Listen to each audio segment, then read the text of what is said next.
Everybody, Satan's little side piece here, and I want to talk to you about the TikTok ban. We're like 12 hours out. I think a lot of us are starting to get through those initial reactive emotions to the situation. I know I myself am as well. And I think a lot of us have been questioning why Biden didn't step in more aggressively because it feels like inaction, right? But maybe, just maybe, there's some wisdom, okay, in what he's doing. I think he did a little dark Brandon here. So now we can't pretend though that the Democrats are blameless. But hear me out. So if TikTok CEO Xu doesn't sell, I think it's still going to end up with a lot of egg on the Republicans' face. And that's because this ban was conveniently packaged in as part of a larger aid package. I don't know if everybody remembers, but in April of last year, what was it? I think we had, hold on, these flyaways are driving me crazy. There we go. There was aid that was like on a deadline for Ukraine and Israel.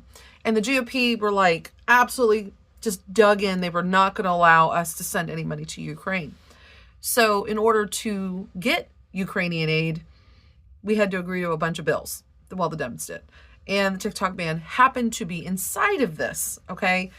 But, we could also say that, well, they kicked this down the road for too long and they should have acted on unraveling this bill like ages ago, like the day after Ukraine got their money, start undoing this. But I think this isn't just about TikTok. And as you know, this is definitely setting a precedent when it comes to national policy against public discourse on all platforms, foreign owned or not, okay? And I mean, think about it. Community fact checking. That's what Zuckerberg has put in. That's what they're using on X. And, it sounds all fun and games and great till someone shoots an eye out, right? Or in this case, hacks and bots exploit the systems like this, like they always do. And this, my friends, clearly shows this is not about protecting Americans. We are literally in a digital Red Scare for the 21st century. Now, and speaking of convenient timing as well, let's not forget that a certain douche nozzle with the last name of Cotton is dropping a book about communist China next month, which I highly, highly doubt is just a coincidence. Now, for some, I have friends who go, well, Xu's going to need what he needs to do to keep the platform running. We do make up like 20% of their market, I think is what it is. But honestly, I hope Xu doesn't sell, because this is where the dark Brandon strategy comes in.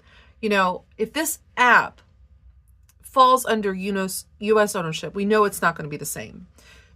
The algorithm, the culture, the experience, it's all going to be gone. And maybe, just maybe, all of this is what's waking people up to how absurd this whole government power play really is. Because remember, they were talking about data protection, but then they started focusing on propaganda. And the Supreme Court just absolutely glazed over that fact. Literally, they just glazed right over it. So here's my thing. At first, I was really upset about Biden just taking that 36-hour wait and see approach. I'm like, dude, this is bullshit. He could just write out to the 90 days and be on with it. Because there's no guarantees with just a 36-hour, what do you want to call it? A stay, moratorium, whatever. But the strategy is he's going to force Trump and his administration into a corner. Okay. If they shut down TikTok permanently, they're not only risking losing the younger vote, but they're throwing away cultural capital and a huge amount of economic value that this app represents to the average American. The other option is, they agree to concede to reasonable regulation, okay? And if they do that, though, they're going to undercut their own propaganda campaign that they've got right now. A campaign that, if you face it, it's lining a lot of congressional members' pockets with Meta stock. So at the end of the day, yeah, I don't think this is about TikTok truly. I do think it's about power and control and the narratives that were being sold. And I think it's important that you stay informed.